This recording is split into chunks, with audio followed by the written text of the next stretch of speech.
Joining me now with more on the recall election is Dr. Raphael Sonenshein, Executive Director of the Pat Brown Institute for Public Affairs at Cal State LA. Dr. Sonenshein, great having you on. It's been a little bit. You and I, we do this thing regularly. It's been a little bit. How are you?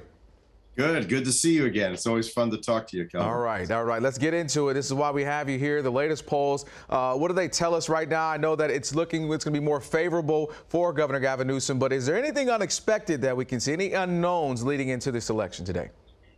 There are certainly unknowns. I will say that the polls look much better for the governor than they did about 3 weeks ago when it looked like likely voters were in a tie.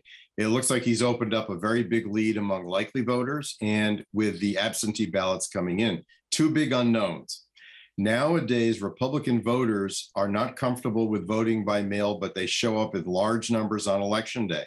So whatever early returns come in on the absentees, you should expect it to go back to some degree on the Republican side. I also think another unknown is the turnout of Latino and young voters who are picking up steam with their sending in ballots and voting in person, but are lagging a bit of other communities, and we'll see where that goes. That's another big unknown.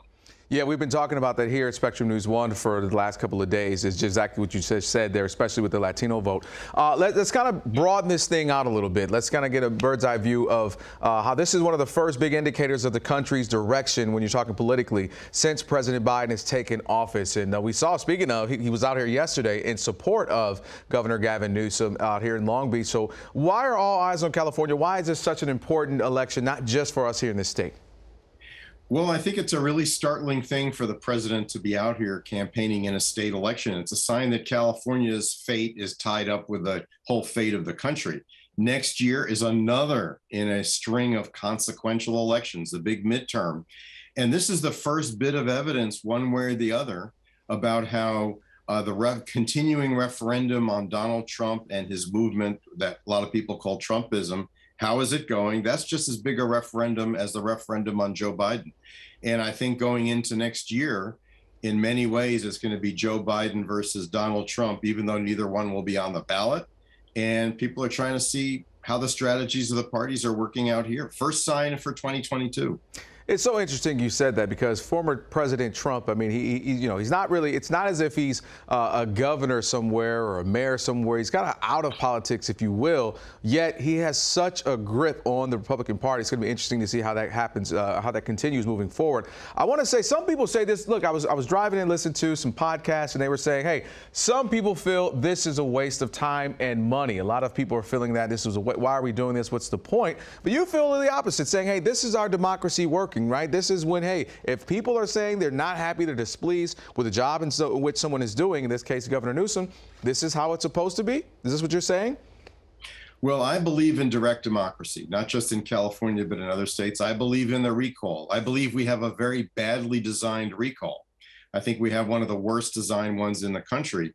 But as to the basic principle that the voters should be able to directly remove an elected official from office, I believe in that because I'm not sure our system is designed to solve the problem of an elected official who's really out of line. Now, I think the voters seem to be leaning toward Gavin Newsom not being one of those officials who's so completely out of line. In fact, if he had been removed, it would largely have been because of the indifference of his own Democratic Party, and that appears to be going away. But as to the system itself, we can fix it. We should improve it, but I do not favor getting rid of the recall.